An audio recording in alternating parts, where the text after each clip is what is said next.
Olá, bom dia, bem-vindos à nossa meditação do domingo, hoje é o dia 7 de março.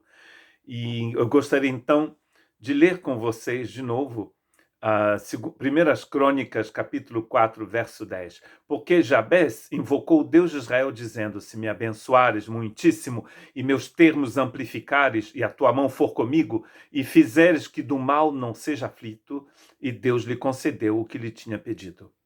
A gente começou a meditar nesse texto já faz um tempo, e já vimos então que o Jabés pediu que Deus o abençoasse. E a gente falou então sobre a importância de recebermos a bênção de Deus. E a gente pode dizer então de novo que está escrito em Efésios capítulo 1, verso 3 e 4, que nós já fomos abençoados com toda sorte de bênção espiritual nas regiões celestes em Cristo Jesus. E que antes da fundação do mundo, Deus nos escolheu para que fôssemos santos. Então, já meditamos sobre Efésios no ano passado, nas nossas meditações sobre a graça, e a gente viu que temos já todas essas bênçãos e que temos que, simplesmente pela fé, tomarmos posse daquilo que já é nosso.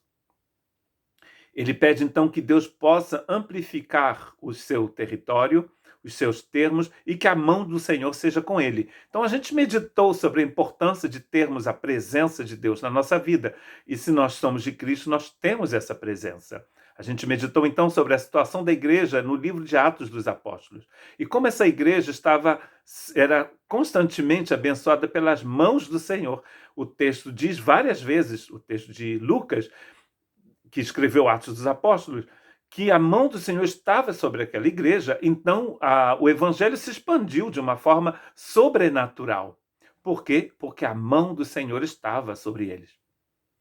E hoje eu gostaria então de ver com vocês a importância de sermos protegidos do mal que reina nesse mundo. É a última parte da oração desse homem. Nós precisamos, então, da presença e do poder de Deus sobre nós para que Deus possa trabalhar em nós e através de nós, apesar de nossas fraquezas. E hoje eu gostaria de ver com vocês que a gente precisa de um poder sobrenatural para que possamos ser protegidos do mal que reina nesse mundo, para que nós não cheguemos no final da carreira atrasados. Porque nós estamos correndo e o inimigo que está furioso vai colocar um monte de obstáculos no nosso caminho. Para muitos cristãos vai ser a perseguição, então eles vão precisar dessa força, desse poder para perseverarem com Cristo Jesus. Qual seria o perigo de você, quando você é abençoado, quando você prospera na vida espiritual, quais são os perigos? Eu creio que o maior perigo é de pensarmos que não precisamos mais de Deus, porque já sabemos fazer a coisa como se deve, nós temos esse poder de Deus ao nosso favor e a gente esquece até da pessoa de Deus. A gente tem visto que muitos líderes religiosos cristãos têm caído nessa tentação, e quando eles caem, né, eles levam com eles um monte de pessoas. Porque as pessoas as pessoas apoiam a sua fé sobre pessoas e não sobre Cristo Jesus. A importância de permanecermos de pé em Cristo Jesus é porque também nós estamos influenciando outras pessoas. E a gente, às vezes, ouve falar de grandes homens e mulheres de Deus que pecam e que caem, principalmente, primeiro que homem e mulher de Deus não é grande, porque grande é só Deus, né? Nós somos todos servos do Senhor. Todos nós. Inteiramente dependentes da graça de Deus para continuarmos nessa carreira. Então, é muito importante que a gente possa entender que nós precisamos do poder de Deus para continuarmos na nossa carreira. Você não recebe a salvação pela graça e depois vive dependente de sua força. Você recebe a salvação pela graça e você será salvo toda a sua vida através da graça de Deus também. Então, quando a gente é abençoado, a nossa tendência é esquecer que nós dependemos de Deus. A gente já sabe fazer a coisa agora, temos muitos dons, E sabemos fazer isso. Esquecemos que nós dependemos inteiramente de Deus. Nós estamos numa carreira, numa obra que é sobrenatural. Então nós precisamos de um poder sobrenatural. 2 Timóteo, capítulo 3, verso 12, diz o seguinte. 2 Timóteo 3:12. E também todos os que piamente querem viver em Cristo Jesus padecerão perseguições. Todo aquele que quer viver uma vida piedosa vai passar por perseguições. A gente não gosta muito desse texto, né? A gente prefere o Senhor é meu pastor e nada me faltará. Mas você pode gostar, foi a nossa meditação do domingo passado, inclusive. Você pode gostar do Senhor é meu pastor, mas você tem que saber que se você quiser viver uma vida com Cristo Jesus, você vai passar por perseguições. Primeira coisa que você percebe, quando, inclusive na igreja de Atos dos Apóstolos, é que quanto mais a igreja se envolve com Cristo, mais ela tem oposição da parte do povo. Muitos vão cair na graça de Deus, mas a igreja vai ser perseguida. Quanto mais a igreja cresce, quanto mais o Espírito trabalha na igreja, mais a igreja é perseguida em Atos dos Apóstolos. E há verdade sobre a igreja em muitos lugares do mundo, inclusive agora. Existe mais perseguição à igreja em nossos dias que na época de Paulo. A igreja nunca foi tão perseguida como ela é perseguida hoje. Tem essa opressão também da parte do inimigo. E se o inimigo está feliz com você, isso é mais sinal para você. Ter o inimigo do seu lado não é coisa boa. É melhor ser perseguido e receber oposição da parte do mal. Então a nossa oração é a oração desse homem também. Deus nos dê a capacidade para combatermos o mal, para não nos acomodarmos com o que acontece ao nosso redor. Nós estamos estudando, então, o livro de Apocalipse aqui todas as terças em francês, né? Nem deveria estar fazendo essa propaganda, porque se você não falar francês, você não vai poder seguir com a gente. Todo mundo pode, porque é feita no Zoom, às 4h30 da tarde, hora de Paris. E a gente estudou no capítulo 6 os 6 selos. E o último a gente está estudando.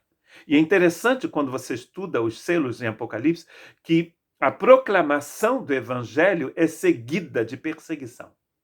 Você vai ver nesse texto duas palavras no grego que são utilizadas para a espada. Existe a espada da guerra e a espada que corta a cabeça das ovelhas quando são sacrificadas. E a gente vê que a igreja ali é realmente perseguida. Inclusive, um dos selos, o 5º selo, está falando das almas dos irmãos que foram perseguidos e que estão debaixo do altar, gritando é simbólico isso, é claro, né? Por vingança da parte do Cordeiro. Porque eles foram perseguidos e muitos foram martirizados por causa do Evangelho. Então, ser cristão não é fácil, mas a nossa luta não é contra a carne. E eu gostaria de ler alguns textos com vocês que se encontram em Efésios, capítulo 6. O verso 10 diz o seguinte, eu vou ler em português, vai ser melhor, porque o texto que eu tenho aqui na minha frente está em francês. E vai ser melhor eu ler em português. No demais, irmãos meus, fortalecei-vos no Senhor e na força do seu poder. Você quer vencer a perseguição, a tribulação, você precisa se fortalecer em Jesus. Fortalecei-vos no Senhor e na força do seu poder, do poder do Senhor. A boa nova, inclusive aqui em Efésios, no capítulo 1, é que esse poder já foi nos dado, nos diz Paulo. E ele ora para que os irmãos de Efésios e a gente também possamos ter os olhos abertos para vermos aquilo que já temos. Um poder de ressurreição, porque é o mesmo poder que Deus utilizou para ressuscitar Cristo dentre os mortos. Revesti-vos de toda a armadura de Deus, panoplia. Toda a armadura do soldado romano, aqui vai ser comparada à armadura de Deus, ou a armadura de Deus comparada à armadura do soldado. Ou o contrário, desculpa, a armadura do soldado comparada à armadura de Deus. Toda. O mais interessante é saber que essa armadura já nos foi dada para que possais estar firmes contra as astutas ciladas do diabo. Interessante que as ciladas do diabo aqui são astutas. Tiago, quando ele fala de tentação, ele diz que a tentação utiliza um anzol com como se chama isso em português? Para pegar o peixe, você coloca algo que o peixe vai pensar que é comida, mas na verdade é uma armadilha. Você coloca, eu me lembro que quando eu era criança pequena lá em Cabo Frio, a gente ia pescar na lagoa, lá perto da nossa casa, ou então no mar, no Oceano Atlântico, Lagoa de Araruama, né? Saudades daquele lugar maravilhoso. E a gente colocava camarão para pegar determinados peixes lá no canal. Alguns irmãos que estão assistindo esse vídeo vão se lembrar disso. A gente ia lá para o canal em frente à Ilha do Anjo, colocava camarão para pegar carapicu, aqueles peixes que têm nome indígenas, né, lá do nosso país. E o peixe mordia a isca é a palavra, mordia a isca porque ele pensa que é comida, na verdade é comida, mas é uma comida disfarçada. Atrás da comida tem um anzol, é o que o diabo faz. Por isso que o texto está dizendo que as ciladas do diabo são astutas. Ou seja, o diabo não aparece para você como um dragão. Apocalipse é um livro que... Apocalipse quer dizer revelação, é a revelação de Jesus Cristo. E quando Jesus Cristo se revela, a gente vê também que o diabo é um dragão. Mas o Paulo nos diz que ele se transforma em anjo de luz. Porque se o diabo aparece para você em dragão, você vai sair correndo. Mas quando ele aparece com anjo de luz, às vezes você cai.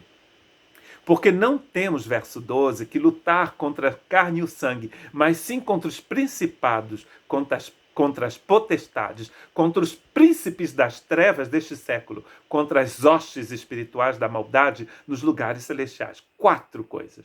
Interessante, quando você lê o Salmo 91, que muitos pensam que é um amuleto, mas não é. Você abre a sua Bíblia ainda no Salmo 91 e deixa a Bíblia aberta na sua Bíblia, fecha ela no nome de Jesus hoje mesmo.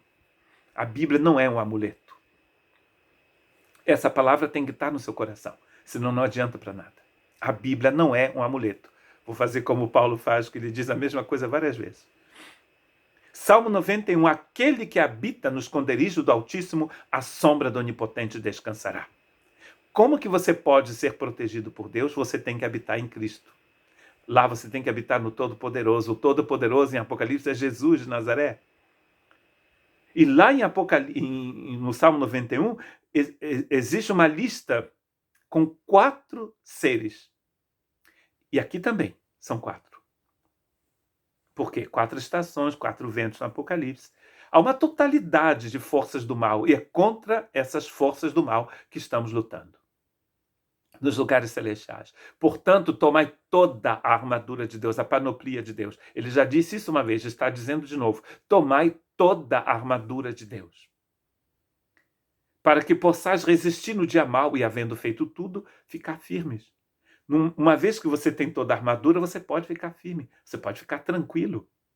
Estai, pois, firmes, tendo cingido os vossos lombos com a verdade, vestida a couraça da justiça. Interessante que em Apocalipse a gente vê que os irmãos que estão cantando, todos nós, diante do trono do Cordeiro sobre o Monte Sião, nas bodas do Cordeiro, tudo isso se fala de um mesmo momento, né? Eu creio. E nesse momento em que a igreja está diante do trono do Cordeiro, ela está vestida de branco. Aí você pergunta, isso quer dizer que no céu tem aquele monte de gente todo vestido de branco, aquela coisa assim austera... É simbólico, minha gente. Apocalipse é simbólico. Como que a gente sabe que é simbólico? Porque o texto, ele mesmo se explica e diz que as vestes brancas são as justiças dos santos. Ou seja, a justiça de Deus nos santos. Quando você chegar, o nome de Jesus está amarrado nesse, nada de si, quando você chegar diante do trono do Cordeiro, você vai chegar diante do trono do Cordeiro porque as suas vestes foram lavadas no sangue do Cordeiro. Ou seja, Deus colocou a justiça de Cristo em você. É isso que significa as vestes brancas em Apocalipse. A justiça de Deus nos santos. E aqui ele está dizendo que você tem que se revestir dessa justiça para combater o mal. A couraça da justiça aqui. Da justiça de Deus. Não da nossa. Nós não temos justiça. A nossa justiça não serve para nada diante de Deus. E o inimigo sai rindo da nossa cara, né? Agora a justiça de Deus, o inimigo sai correndo. Aleluia, né? A gente ouviu um aleluia? A verdade, minha gente, não é um dogma, é uma pessoa. Jesus diz em João capítulo 14, eu sou a verdade. Não eu, estou citando Jesus e João. Eu sou a verdade. Verso 15, calçados os pés na preparação do evangelho da paz. Você já correu descalço? Só no filme Senhor dos Anéis, que os hobbits andam para baixo e para cima sem sapato. Eu faço o caminho de Compostela. Tempo de meditação, de oração, muito interessante. Eu caminho principalmente no norte da Espanha. Eu moro no sudoeste da França, fazemos fronteira com o norte da Espanha. E eu vejo a Espanha daqui de casa, aqui do meu vilarejo. E uma coisa muito interessante eu entendi, que a parte mais importante da couraça do peregrino que caminha 10 horas por dia são os sapatos. É o calçado. Se você tiver com o calçado muito largo ou muito apertado, apertado nem se fala, você destrói o seu pé e você não consegue mais caminhar. Para que você possa caminhar, você precisa calçar os seus pés com o evangelho. A mensagem do evangelho, esse evangelho eterno, proclamado em Apocalipse, inclusive, como o evangelho eterno. Tomando, verso 16, sobretudo o escudo da fé, com o qual podereis apagar todos os dardos inflamados do inimigo. O escudo da fé. Paulo nos diz que nós somos salvos pela graça, Efésios capítulo 2, e através da fé. E isso não vem de vós, ou seja, a fé não vem de você, é um dom de Deus. Deus é tão bom com você que ele tanto te dá graça quanto te dá a fé para aceitar e receber a graça. A fé é um escudo que protege contra os dardos inflamados do inimigo. Tomai também o capacete da salvação e a espada do Espírito, que é a palavra de Deus. O capacete protege os pensamentos, a cabeça. Um soldado romano que vai à guerra sem capacete está morto. Os pensamentos malignos vêm, mas o seu cérebro, a sua mente, o seu coração está protegido com a salvação. E fazendo de novo propaganda para Apocalipse capítulo 7 nos diz, quando o último selo está sendo aberto, a salvação pertence a Deus e ao Cordeiro que está sentado no trono. Olha que lindo! A salvação pertence ao Cordeiro. Você quer ser salvo? Quer salvação? Salvação no passado, no presente e no futuro? Fique com o Cordeiro, porque a salvação pertence ao Cordeiro. Ou seja, ao Cordeiro quem te dá a salvação. A salvação aqui é o que protege a sua cabeça. Coisa linda, verso 18, orando em todo tempo com toda oração e súplica no Espírito, e vigiando nisso com toda perseverança e súplica por todos os santos, por todos os irmãos. A gente viu na nossa meditação do dia 6, na meditação sobre a graça, que nós temos que orar sem cessar. 1 Tessalonicenses capítulo 5, orai sem cessar. Então, como seremos protegidos do mal que reina nesse mundo? Como? Permanecendo em Cristo Jesus. Porque você percebe que a armadura aqui é Cristo Jesus. Ele quem te dá a salvação, ele quem te dá a fé, ele quem é a verdade. Ele quem te protege. Sem Jesus você não tem como correr.